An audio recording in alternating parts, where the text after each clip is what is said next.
And then Lana, we're gonna keep Lee up there, or we're gonna pull him and Lou back. I'll pull them. Welcome, everyone. Really excited to have you all joining us today. You can see my name there. It's Patrick Stack with SBC. We've got our primary panelist, Nicole Whiteman, who's also here as well. Our moderator, Roger Jones. I'm going to do a short presentation here to kind of kick off this event for the first ever Career Accelerator as part of the partnership between Up2Us and SBC. We're really, really excited that you all are here. We hope you are enjoying this platform, Air Meet. We're going to talk a little more about that, but would really encourage you guys to engage as much as you possibly can.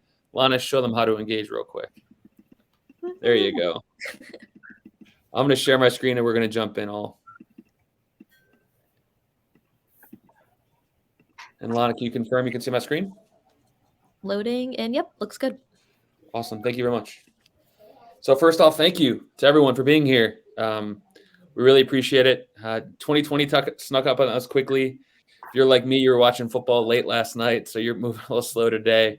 But really appreciate you guys being here and taking a step forward as you start thinking about the next career path for you all. And obviously, thanks to our panelists and all the Up2Us team members that brought us forward here today. So thank you so much. You know, as you've seen from various distros, this event is around career acceleration, right? So what are the things that we can help you learn, understand, grow, people we can connect you with that are going to help you guys accelerate into a new career path when your service time is done with Up2Us. As we think about the theme or the takeaways from this event, there's three things I want us to focus on as attendees: discover, connect, and confidence. We're going to come back to that here after I set the table a little bit, but discover, connect, and confidence. So you're wondering who I am. If you were a good member coach, you watched a LinkedIn tutorial from me and have a bit of a background. So my name is Patrick Stack, the executive director and one of three co-founders for Sports Biz Cares. It's a 501c3 organization focused on using the power of sports to promote economic mobility. Sound familiar? So we focus on career paths in sports as a mechanism to do that. And that's what our organization is all about. And that's why we're so excited to partner with a like-minded and like-missioned organization like Up2Us. You're also in AirMeet figuring out like what's going on here, right?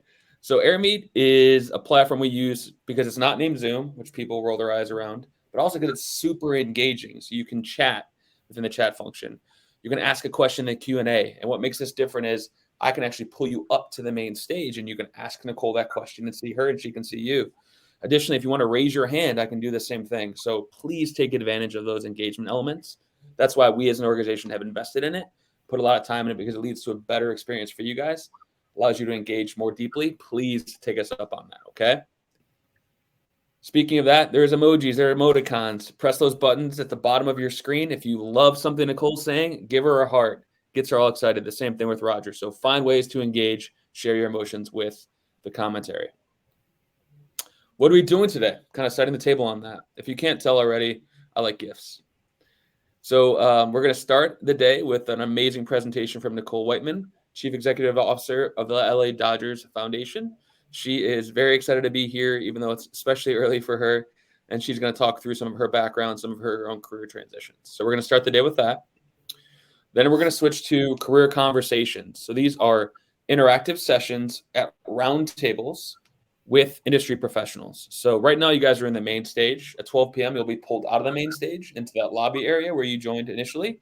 And from there, you'll be able to matriculate towards different tables that include industry professionals from these three verticals. Sports marketing, there's actually two tables of that. Sports for good and sports and leadership. Okay? So that's going to happen at 12 p.m. This is just a quick smattering of some of the folks that will be joining you today across the industry, and they're going to be sharing their time with you, providing you advice and talking about their particular career paths. As I mentioned, that's going to happen from 12 to 1, but that's two different 30-minute sessions. So you don't have to make one decision. You can get two different options. So you get into that individual roundtable, you'll take a seat, ask some questions, share your story, and shoot your shot. Then we'll break after 30 minutes. You can go to a different table. So we're providing you guys options to look at different career paths and also talk to more professionals. So let's bring it all kind of back. I started that presentation with discover, connect, confidence. So what does discover mean? We want you to discover career opportunities in sports you didn't know existed. And for the career opportunities that you did know existed, We want you to understand the pathways to those specific career opportunities, okay? So discover. Think of this as an exploration. Connect. Meeting and learning from industry professionals that are out here doing it. They're not teachers. They're doing it. They're leaving their job today, taking a little bit of a break, or going in maybe a little late like Nicole, and talking about what they do, how they got there, things like that. And I think important to that too is build a team around you, right? So they're here to support you, and you're not going to have to do it all by yourself. There's going to be people around you the same way you build a team around your folks that you coach. Build a team around yourself, and this is the first step to do that as well. And then confidence. We're talking about a career transition. We're talking about a pivot. We're talking about change. We're talking about something new. With that comes fear, uncertainty, doubt. You've got passion for sports. That's why you're part of Up2Us Sports. You've got skills as a coach you'll be able to put forth and you've been able to build upon. You have a team, right? You're building a team. You've got a team of people here. You have a team of people at Up2Us Sports. And you can do it, right? So we want you guys to come away really confident that some of those fears and concerns or anxieties that you have, while unique to you, other people have shared them at certain points in their career path, or maybe still do. And these are the things that have helped them push through that. Along those lines, there's that old adage that's like, it's not what you know, it's who you know.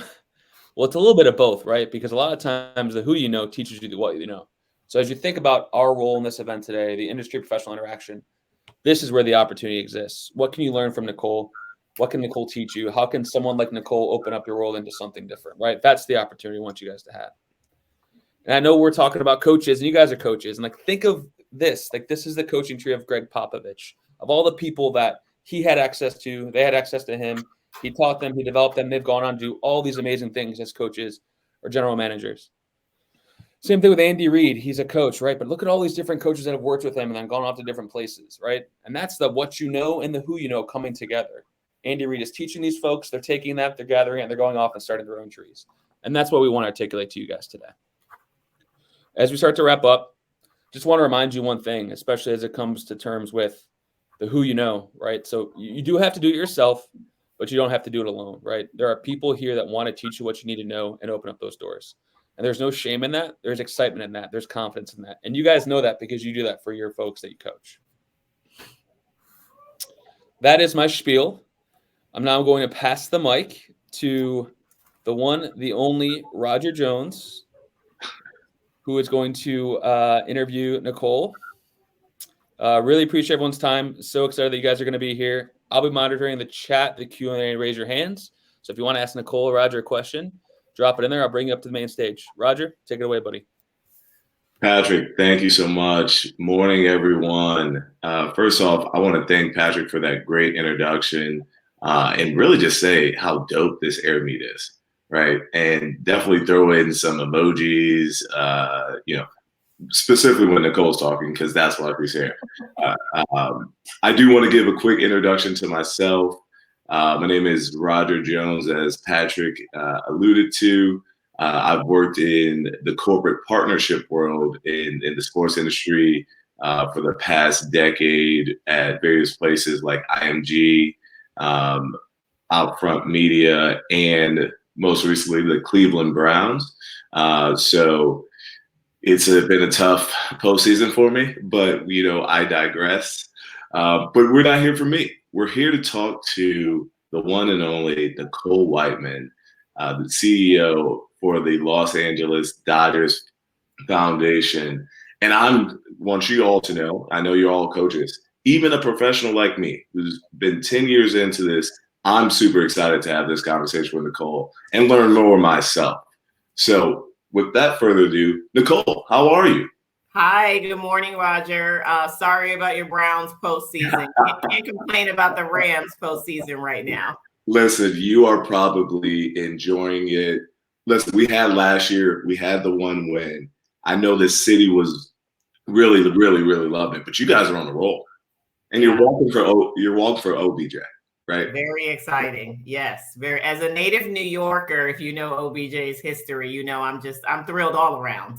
Yes. Listen, I am very thrilled for him. I'm thrilled for the LA Rams. I actually really like the idea of a home city hosting a Super Bowl like last year and being in the Super Bowl. So I'm rooting for you guys. Same.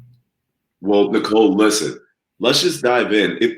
First, why don't you – actually, this question is going to be great.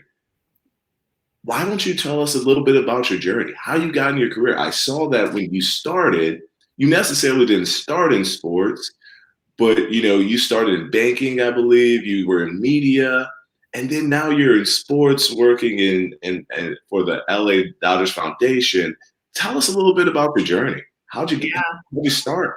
Yeah, I will start. I'll go back and continue Yeah. on with the comment I made regarding I'm actually a native New Yorker. I grew up in New York City. I've been in Los Angeles 20 years now, but I always say it all started back there. I had a significant opportunity to attend a private boarding school for high school in New Milford, Connecticut. And that led me to a phenomenal college experience at Spelman. I went to Spelman College in Atlanta, Georgia, and I studied economics with a minor in management and organization. And when I was growing up in New York City, my main sort of dream at that moment in time was to go back to New York and work on Wall Street. I wanted to be a part of the big finance world. I wanted to be in investment banking. I watched movies about it. I interned every summer during my college years at a different iBank, and just really thought like that is exactly what I wanted to do. I was fortunate upon graduation from Spelman College to be offered a number of different positions with a couple different banks, and I chose to join JP Morgan Chase. It was at a time when JP Morgan Chase was going through a merger, so a really exciting time for growth. And I had a few other colleagues who, I should say classmates who were graduating with me at the time who were also going on to JP Morgan, and we were all really excited. And I just knew, oh gosh, I'm on my way to this childhood dream. I'm going to be working on Wall Street. This is going to be fantastic. And I have to say, about a year in, I quickly came to realize that something was missing. And Roger, I always say I was sort of young and somewhat dumb at that time. And so you don't really know what's missing, but I knew that something was missing. Mm-hmm. And so the city, for those of you that know it, the city that New York is, I decided that, I would be on a serious network and I was going to meet a lot of people doing a lot of things and decide ultimately what was the void and what is it that I really wanted to do. And so I actually left investment banking, the investment management world, and I went into publishing. And my transition to publishing is a very interesting story. I was doing informational interviews in the midst of this whole let me figure out what I really want to do and what my next step is. And a friend of mine introduced me to the vice president of marketing at Essence Magazine. And I walked into her office for an informational interview and I left her office with a job. And it was a job I didn't even know existed at the time. But the reality is, based on my skills and the assets that she saw I could bring to the table and the things I had done prior, our conversation went from tell me about what you do and the publishing industry and the opportunities here to she and I essentially crafting where I belonged within Essence Magazine. So I worked in publishing, in sponsorship and sales and advertising for a total of 6 years. I was very quickly stolen away from Essence by Black Enterprise Magazine.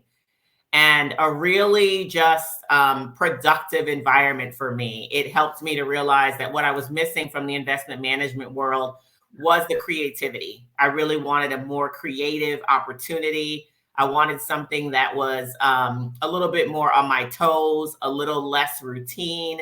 And I never knock finance because I think it has everything to do with the back of the way my mind works today. But it just wasn't what I wanted to do on a daily basis. And so I actually, while working for Black Enterprise Magazine, had an opportunity to move to Los Angeles. And I took that opportunity and said, hey, I'd probably be here for 2 or 3 years. The joke for my husband and I is 20 years later, that didn't happen. But the reality is I ended up meeting the president and CEO of the Jackie Robinson Foundation at a conference in Arizona while working for Black Enterprise. And she said to me, we're opening up a satellite office in LA to our headquarters in New York, and we'd love for you to come and lead. And my history is that I had been a Jackie Robinson Foundation scholarship recipient in college. I always tell folks the Jackie Robinson Foundation scholarship is the reason I was afforded the opportunity to go to college. It was the financial assistance and a full-on leadership development program that has really shaped my life. And I thought to myself, you know what? I have been, the beneficiary of so many amazing nonprofit organizations, and so many people have helped me along the way. But I never imagined working in philanthropy. I never imagined being on the other side. And so I have probably had conversations with her for about 6 months before I finally decided to take the leap into philanthropy. And I became an employee of the Jackie Robinson Foundation. And I quickly made my way to be vice president of the Western region, which was my opportunity to help fundraising and scholarship recruitment on the West Coast, which was sort of everything west of the St. Louis Arch. So I got to know baseball clubs west of the Mississippi, you will say. I understood more corporations. I traveled often. And I had an opportunity, frankly, to tell my story as a product of the Jackie Robinson Foundation to so many who could either be donors, who could be future scholarship recipients, and more. I always tell people I earned my doctoral degree in nonprofit management working for the Jackie Robinson Foundation, because it's not something that I studied in school per se. But I tell you, that finance experience and that marketing and that sponsorship experience were all coming together. And so I ended up probably getting an itch around year 5 of being with the Jackie Robinson Foundation, and a recruiter called me. And I chose a position with LA's Promise, which is a public school reform nonprofit organization here in Los Angeles. And the huge reason for me in doing that was about being on the ground, not necessarily traveling to 2 or 3 cities a week, but being in LA. I had just had my second son, and it was really an opportunity for me to understand this school district, this city, multiple communities in Los Angeles. And I really needed that and wanted that and yearned for that during that time. Public school reform is tough. We were on a contract with the Los Angeles Unified School District, and we managed 3 different public schools in South Los Angeles. I learned a lot. I served as the VP of Development and Communications, and so fundraising was my thing.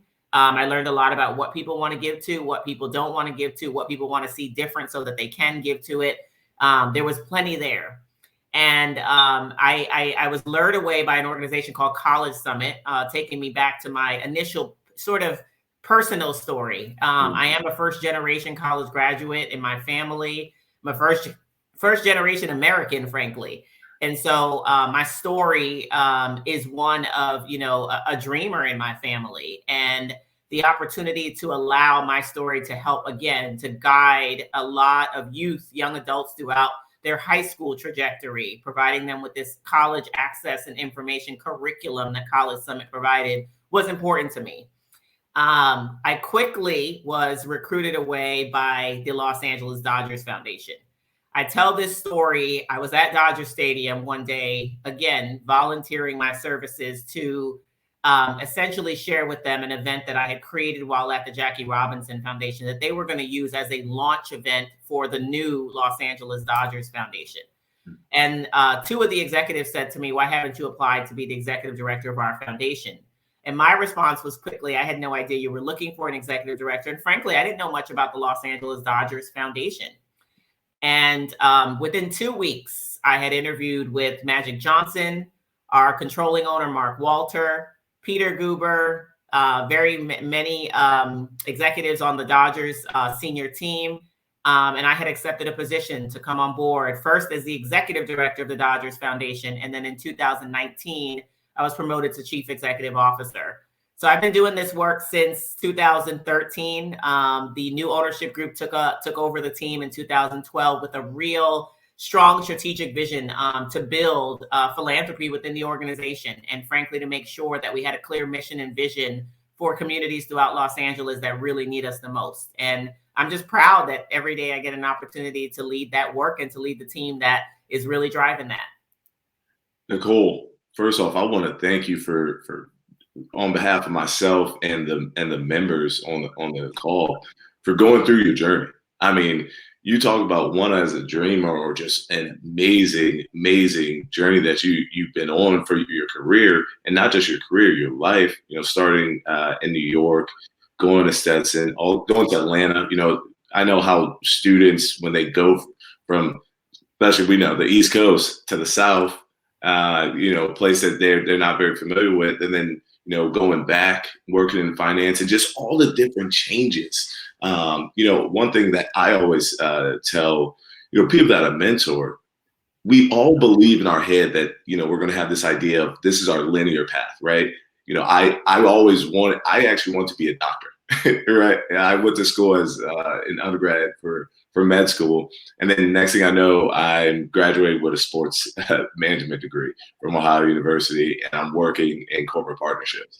Um, Journeys are never or rarely linear, right? And like you said, even though you were doing something that you thought you always wanted to do, you took a chance to try something new.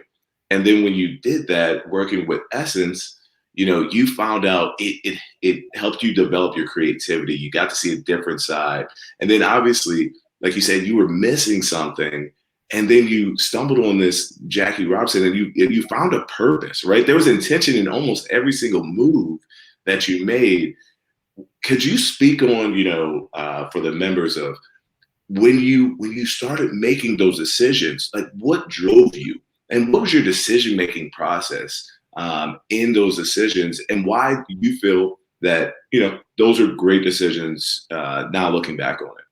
Yeah. When I look back on my career journey, I feel like I took a lot of risk. And if one sort of looks at paper, they say, wow, how did that lead to that, lead to that? But I think, Roger, you put it so nicely in that there was a lot of intention. There was a lot of purpose. And I somewhat let it happen. So often, obviously, we are driven, especially when we're younger, by the money. When I left investment banking, everyone, including my parents, thought I was crazy. When you're in a big city like New York, cost of living's high. People are like, what are you thinking here? Where are you going with this? Right. Really, my intuition and my gut led me a lot. And I don't think that when people talk about career journeys, they talk about those two things enough. There is an inner voice telling you what to do the majority of the time. And I think that was extremely helpful for me. So intuition and gut. I will also say mentors. So I talked about, my high school journey in the beginning for a reason. I wanted to share with folks that, from a very young age, I was able to already create my network of mentors and sponsors and advocates. So I felt like I always had people, and to this day still have people that I can call for various conversations to give me advice on that next step or that next assignment or what to do in this challenging situation. And there were a lot of people who had a lot to do with how I matriculated and how I made a lot of the decisions that I made. So I think it's that intuition, and I think it's that gut. I think it's, saying, yes, while the money matters, there are other things to consider. I always thought about where my skills would be best, right? Like I'm a leader and I want to contribute. So I don't want to be in a room, in an office, in a company, in an organization where I've taken a back seat per se. And that was always really important to me. Where am I going to add the most value? So if I sort of sum up that intuition, that gut, where I add the most value, and then I layer that with, hey, where do you think talking to mentors, sponsors, and advocates all the time would be a best fit for me? That's sort of what I use to help guide me from the next step to the next step. And let me tell you, there was a lot of fear in there. I was afraid often that, this next step wouldn't work because it was so different and it was so unique. But somehow, some way, it all ends up coming together. Yeah, and that fear and that feeling, right?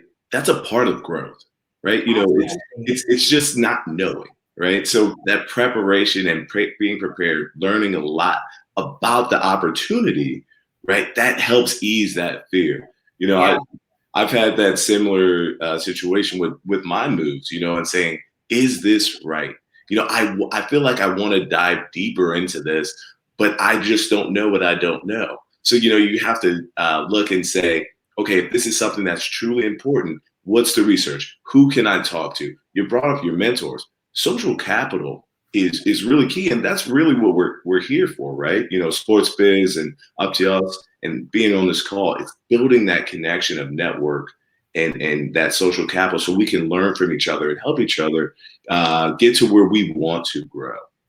So Nicole, I appreciate you saying that. And one thing that I really want to dive into, you talked about how you got into on the non-profit side and the foundation side, and really just the community relations side, doing some amazing work. And it was because you were the recipient of that work beforehand. And now you feel like you're in a position that you want to open those doors and provide those opportunities for other people. Can you tell us about that and tell us about what maybe some opportunities that exist now, especially in this world that we live in, where we know community relations, nonprofit work, and honestly, it's just social justice and impact is so vital in the world we live in. Yeah, Roger, I'm glad you brought that out. I never saw myself working again in this nonprofit management space, much less I didn't know that this opportunity existed within sports. Most people see the sports revenue generating side of the organization, right? And they're looking at folks who are clearly responsible for putting butts in seats in stadiums and arenas and on fields across the country. They're looking at the actual athletes who are generating big bucks and how that leads to retail and merchandising and more. All of those, yes, all of those things that allow people to eat per se. Yep. But I think that when we think about the community relations, external relations, neighborhood affairs, social justice efforts, diversity, equity, and inclusion, all of those are areas that essentially build brand equity for teams just as much. And they've become even more important, to your point, today, as our country has gone through some really grueling events that have showed us that it's really important to care about communities holistically.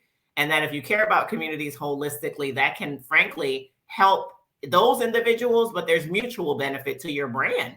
Yeah. And so for the sports world, we'll find that there's been this sort of surge of, community relations activities, deepening of foundations, expanding upon diversity and inclusion. Some sports teams, having their very first sort of social justice minded individual come on staff.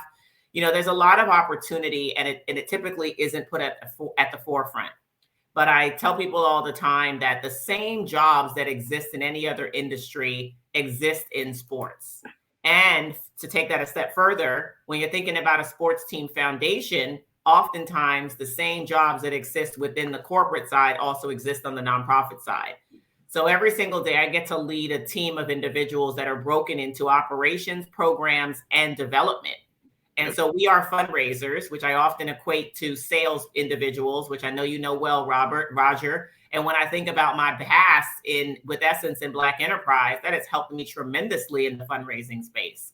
We are program folks, right? We're directly running programs for youth and underserved communities here in Los Angeles. And we're also funding nonprofit organizations. So it's on us every day to use analytical skills, to use all kinds of communication skills, relationship management skills, all of those things. And then there's a back office, right? Like someone's got to be handling the legal, the finance, the operations, managing office. There's the evaluation and metrics part of this. There's the marketing and communications part of this. All of those are jobs. Sometimes in community foundation work, they might be jobs that multiple people, multiple things within one job, maybe fewer opportunities, but they are jobs, and they are things that can really help a team impact the bottom line. It looks different across every single team. Some folks, the community relations team and the foundation are one department per se. Sometimes they operate, differently and separate as we do. It just looks different. Some of those positions appear in the senior ranks. Some of them appear in middle management. Some of them are seen very differently. And so there are plenty career opportunities in CSR, in community and foundation, the same way one would think about it happening in just the standard corporate America per se. And I think it's important for folks to take a look at those. Absolutely. No, I think you're absolutely right. I think to your point, there's a lot of verticals even in the foundation side, the community relations side. People just need to look for those. The sports for good is growing. And I know I want to throw it to Patrick. I know we have some questions from the audience for you, Nicole. So Patrick, take it away.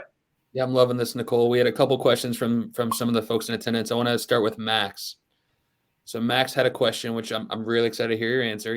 How does your gut lead you during difficult decisions, and how do you just kind of know? I'm going to invite Max up as well, so you can provide your answer directly to Max.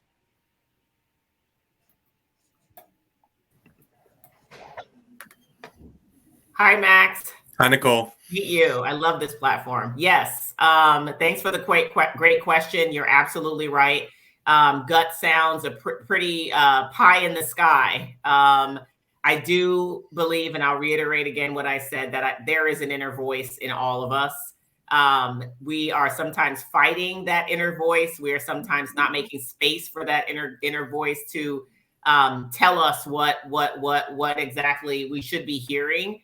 And so I think a lot of it was about sitting with yourself. A lot of it is about giving your space and your mind free time to hear what is being said. I definitely feel like that gut goes along with intuition, right? Like, what is going to be best for me? There are some risks that can be taken. There are some situations where I said to myself, hey, you know what? It's gut, but also like I'm up for a challenge. I'm up for the risk. But first and foremost, where am I going to be most happiest? Where am I going to want to wake up every day and do what I do? And a lot of that is gut. It's happiness, it's intuition, it's inner voice. It's a feeling that has to go along with what I think are all those other substantive pieces that I mentioned, including the money and more. Awesome. No, thank you. I appreciate. Yeah, it did. Thank you. I appreciate it. Thank you, Max. Really appreciate you asking the question. I'm going to bring up Carly to the stage. So Carly had a question. Throughout your journey, did you ever get discouraged? I'm sure you never got discouraged at all, right, Nicole? And if you did, kind of how did you handle that? Yeah, I will absolutely say a lot of discouragement. Because I was the first. And I think I mentioned that before, Carly. To be a first generation American, to be a first generation college graduate, I didn't have a history that I was building upon. I didn't have a legacy that I was building upon. I was sort of creating my own path for myself and my brothers and sisters and those who came after me. And so it was always about that fear of first for me. And sometimes it did present a lot of discouragement. Sometimes it did prevent me from speaking up in a room or from immediately jumping to a particular challenge or something of that nature. Roger said it best, social capital. I fortunately was linked to some amazing people and created my own team of people very early on, some of who are still in my life, who helped me work through some of those moments of discouragement. Having folks to talk to, even going back to counselors in schools, right on up to mentors within my organization early on, mentors outside of my organization, family friends who I saw, were successful individuals. I work through discouragement often, with people, really not afraid to have conversations and lean on folks for advice and for their opinion. But I was discouraged often. There were a lot of rooms where I was the only one, whether that be the only Black woman, the only female. I'll tell you right now, that's the case in some situations, which you wouldn't think so, but yes, they are. But my experiences have led me to be able to confidently handle those very differently than I did early on. But early on, sometimes it was discouraging. It was, I don't know that my voice is being heard. I don't know that I should really be sitting at this table. Over time, I think maturity and the advice and opinion that I received from some of those mentors was really helpful for me in terms of building confidence and knowing I did. Thank you so much. I'm also a first generation American, and it's really awesome to hear your experience. Thank you, Carly. Thank you. I often tell people, that a lot of pressure comes with being a first generation American, first generation college graduate. But I think that let that pressure apply itself, and you apply that pressure. And I think in the long run, you'll see that it's a benefit. Thank you. Thank you for sharing, Carly. And Roger, honestly, maybe kind of on that note, because you and I have had a lot of conversations around this, and Nicole mentioned like being the first or sometimes being the only. I just love your mindset, because I know you've felt that way many times, but can you just share how your mindset is when you're in a room and you're the only African-American guy? Like, how do you not cope, but work through that? Or just walk us through that. No, absolutely. And I share that as well. I was the first generation graduate for my family, and I have a bigger family. I have 3 other brothers. I have a twin brother, right? And it was being the one to do it, right? And like you said, Nicole, like leading that legacy and really just doing it without really know you're doing it, right? For me, I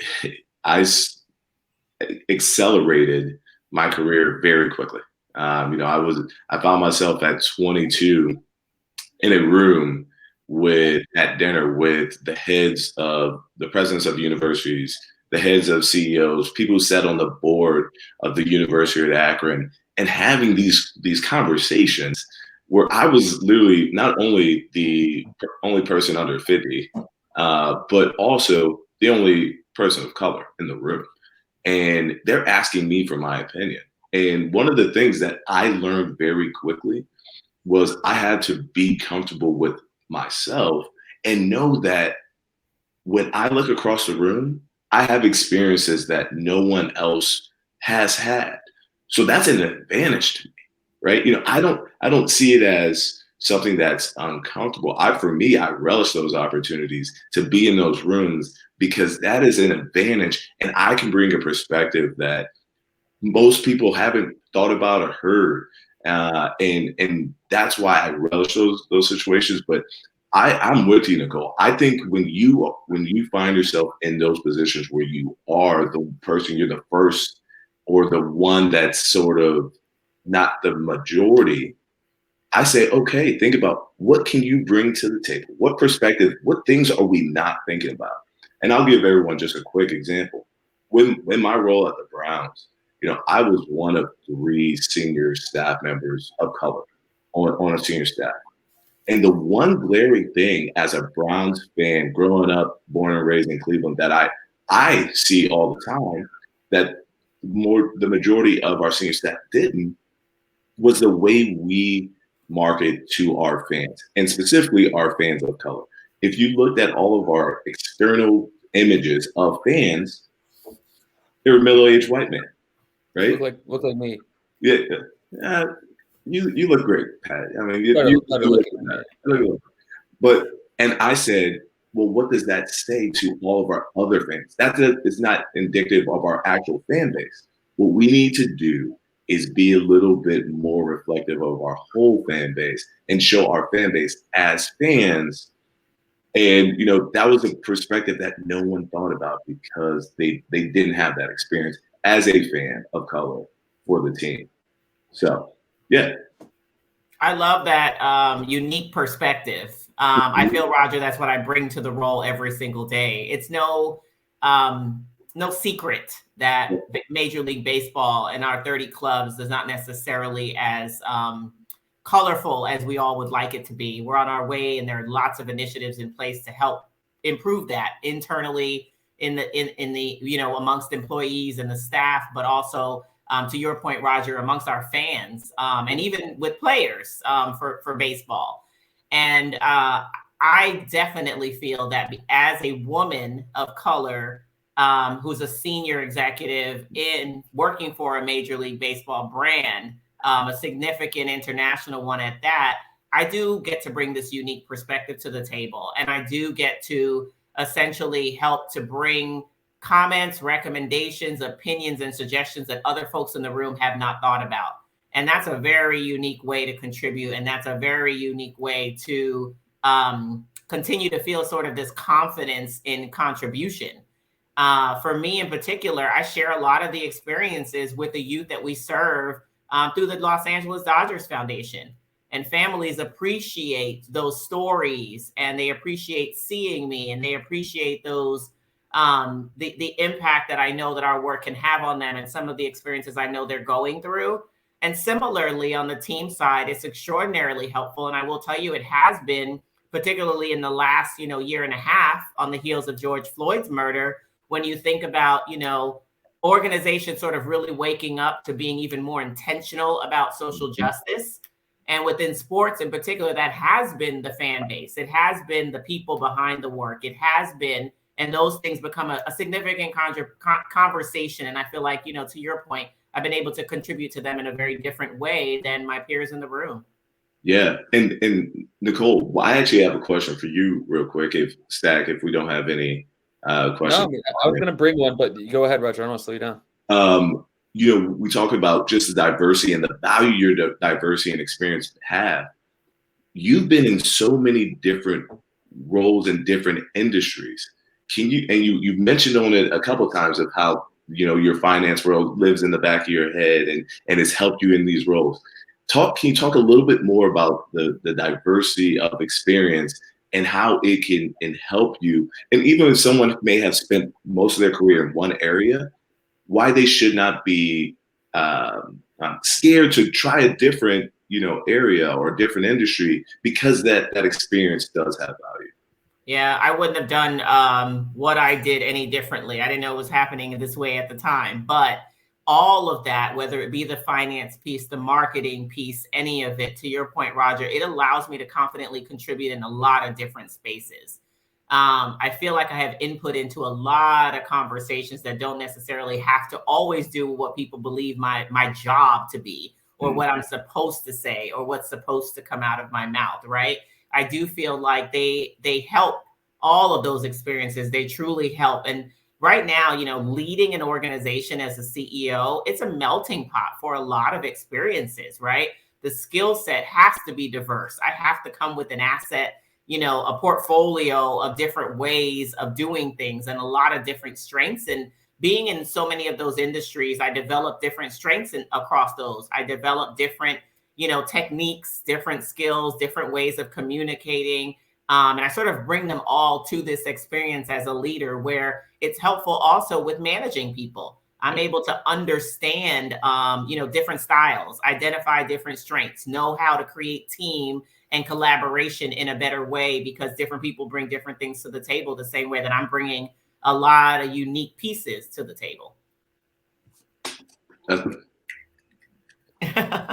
did see more emojis going out. So could I bring another question to the floor? Absolutely.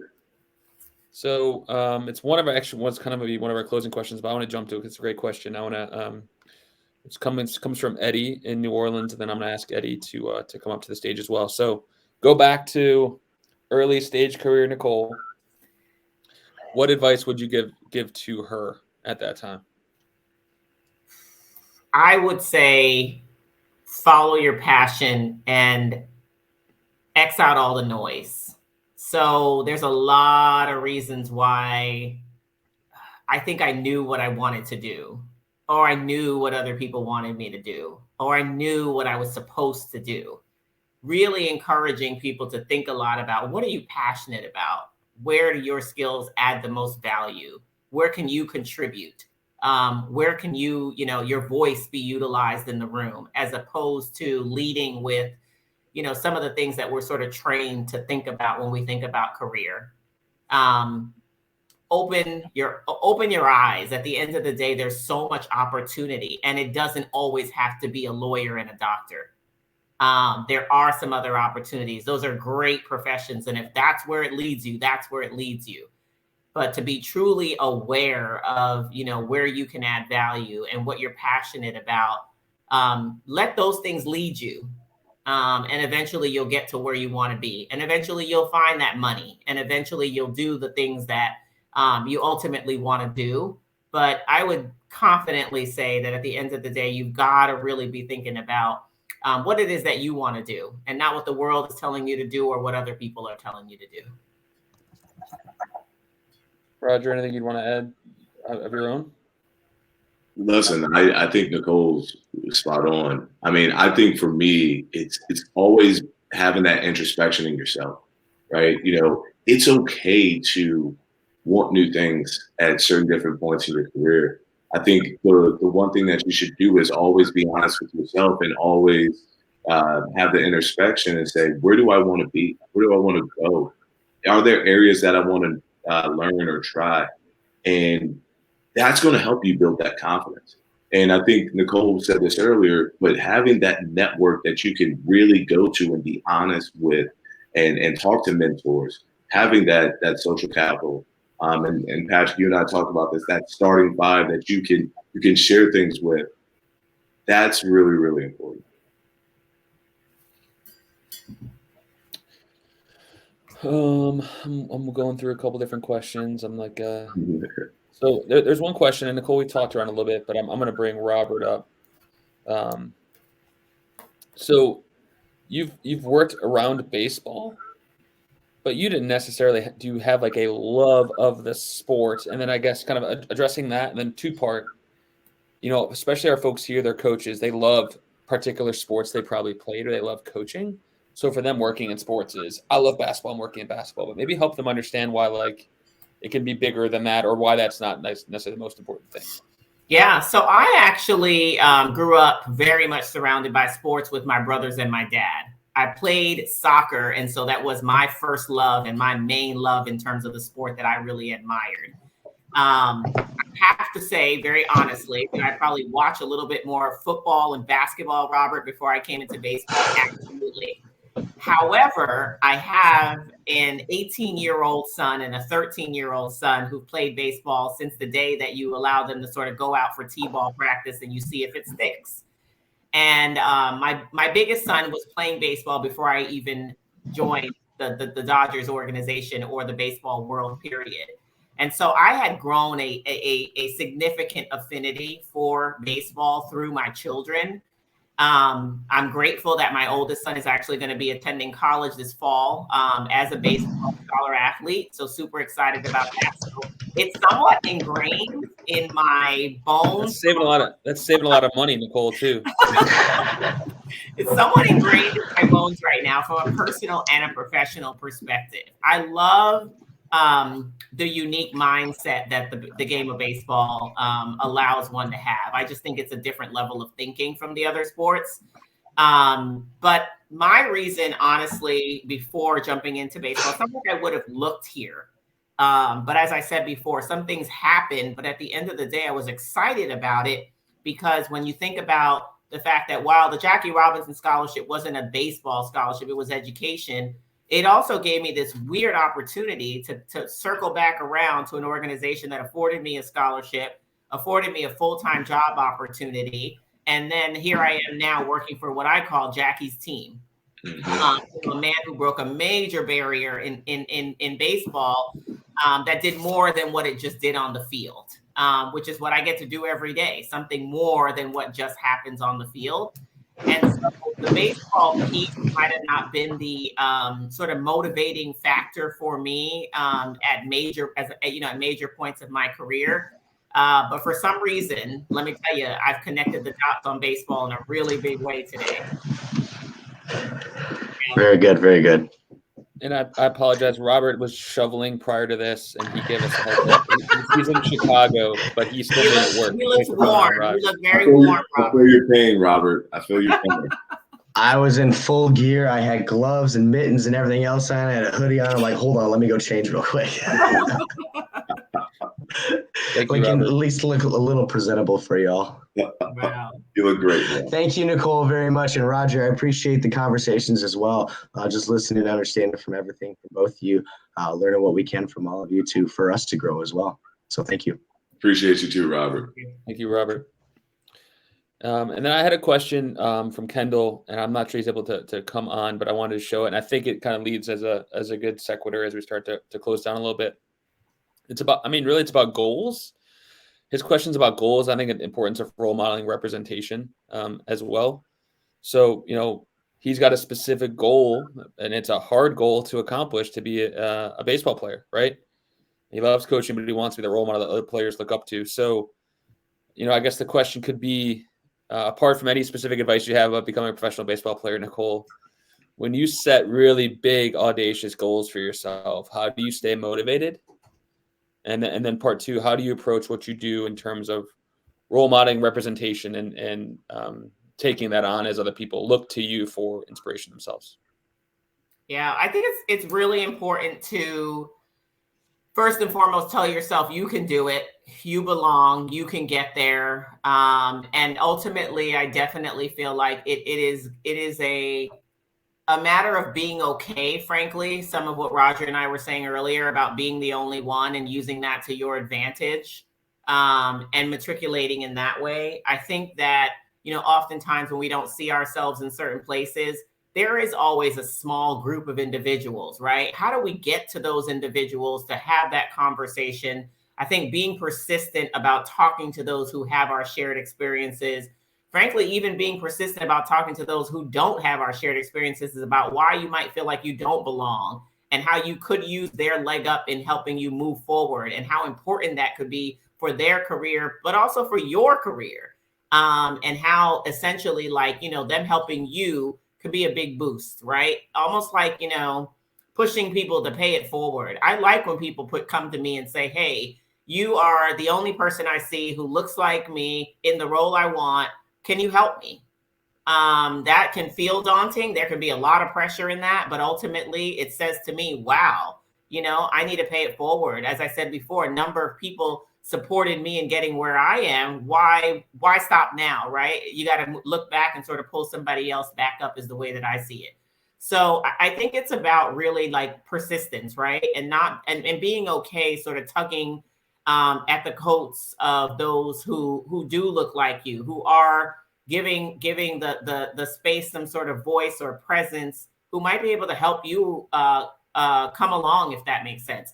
I realize, like I mentioned before, regarding baseball, right, that there are a few of us, but I will tell you that those of us that are in the industry, we want to be helpful, that there are more and more diversity initiatives coming out of Major League Baseball, that there are initiatives out of player development with Major League Baseball to help young Black players, proceed and sort of really matriculate through and be a part of the whether it be the junior ranks or moving up in so many different development camps and areas.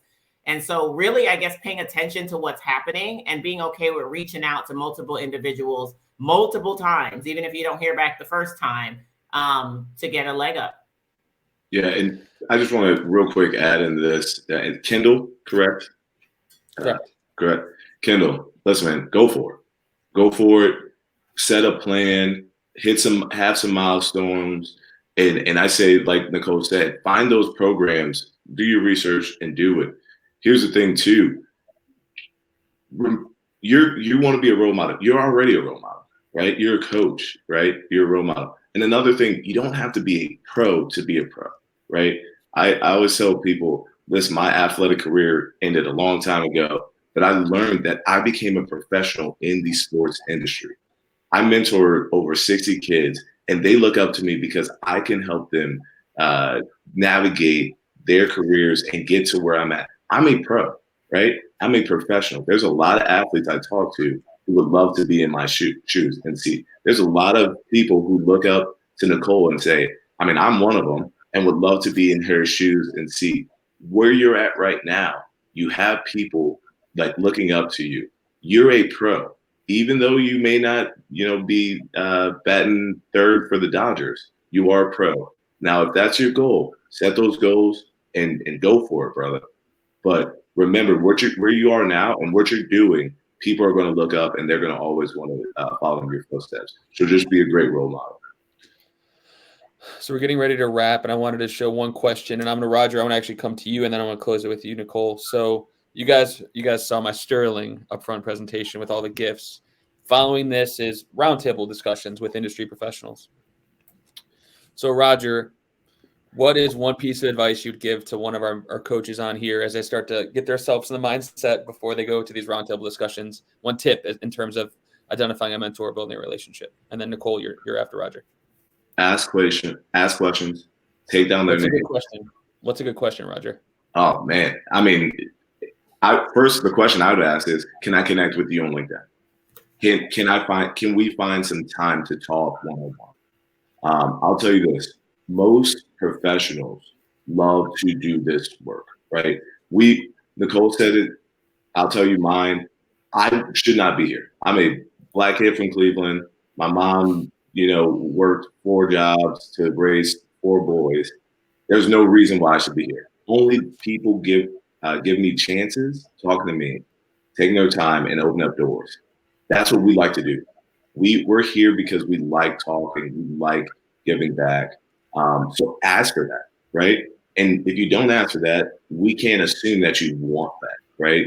And just be as active in that building that relationship. That's my piece of advice. Nicole? I would say very much to ask people how they got to where they are. I think you'll be intrigued by the diversity and sort of variety of stories. And then I second what Roger said in terms of follow-up. And I say follow-up, I like to use the word persistence rather than nagging, right? So I think it is persistent to keep people up to date on where you are, how you're doing. LinkedIn is a great way to do that. Some mentees of mine just provide me with status updates on an ongoing basis. People are busy. Some of the folks you're probably going to meet when you move to this next phase of the conversation, you're going to think, oh, they're too busy for me. They're too busy for me. But they will find the time. It may not be exactly the day you want them to respond or the moment in which you want them to respond, but be persistent. Don't give up as easy, right? It's not a sort of follow up from this conversation that happens in the next hour. And if they don't respond, you just kind of drop it, right? If you ultimately really want this person's advice and you really want them to be in your life, try again, try a different route, do something differently, use a different time of day, send them a different piece of information. All of that can be really helpful. You can also have a relationship with someone. We've all learned this, unfortunately, given this pandemic, not face-to-face, not in person. And so think about the various ways that you can connect with people as you're in this next conversation for follow-up. It can happen a lot of different ways. Absolutely. With that in mind, I want to say we have to kind of do some table setting for the next part of the conversation. But before we do that, we got to say thank you, Nicole. Amazing work. Your perspective is awesome. The diversity of your experience is amazing. Your enthusiasm, your leadership. It is like exactly what the doctor ordered for a Monday in January at 8 a.m. Pacific. So thank you so much. Thank you. Thanks for having me. I really appreciated being here. I have not seen many people outshine Roger on a panel, and I think you definitely accomplished that objective. No offense to you, Roger. You did great, but just not as. Listen, Nicole is probably. I'm more excited, and I'm speechless. I can't even think of words. I had to write them down. Nicole, you're fantastic, and it was an honor to share this stage with you. Oh, very, very much the same, Roger. Appreciate it. Patrick, really nice to partner with Sport Biz Camp. Just really excited. Hope we could do future work. And for the service members, individuals that are on here, everybody knows my passion for Up2Us Sports and the reason that the Dodgers Foundation are so invested in what you do. I can't find a better, no one can find a better organization of coach, service, mentorship. There's nothing like it. And so kudos to everybody on here that is a part of the program. Keep doing what you're doing. Our communities and our kids need you. Thank you so much, Nicole. For everyone else here that's sticking around, I want to just do a real quick kind of level set and remind everyone how this is going to work. So we're going to be pulled out of this main stage here shortly. You're going to have individual roundtables. Go to the roundtables that are of interest to you. They're labeled sports marketing, and then they're labeled sports for good and sports and leadership. As a reminder, you're going to be there for 30 minutes, and then we'll swap. We'll use the chat function to do that. Ask us questions that you got in advance of this. Share your story and shoot your shot. And as a reminder, act like a pro. So if possible, have your video on, ask questions, and make sure you say thanks. That's the best way to introduce yourself to someone, is say thank you for being here. So and that's in many instances the hardest part is breaking the ice. Here's once again just a glimpse into some of the folks that are going to be speaking with you here shortly. And then just a final reminder, these folks, all these folks, they're not getting paid to come speak to you. We're not negotiating a rate. They all raise their hand because they want to be here and they want to help you out, right? So don't be shy about it. They're here because they want to talk to you. They want to support you. Take them up on it. Thank you all very, very much. Lana, anything else before we close the main stage? Nope, I'm going to share the maps again. And if you guys have any problems, questions, I'll be at table 1, which is our SBC support table, to help you there. So, yeah. Thank you, Nicole. Thank you, Roger. Let's get some emojis rocking and rolling. Amazing work. Thank you, guys. Have a great day. Thank you, guys.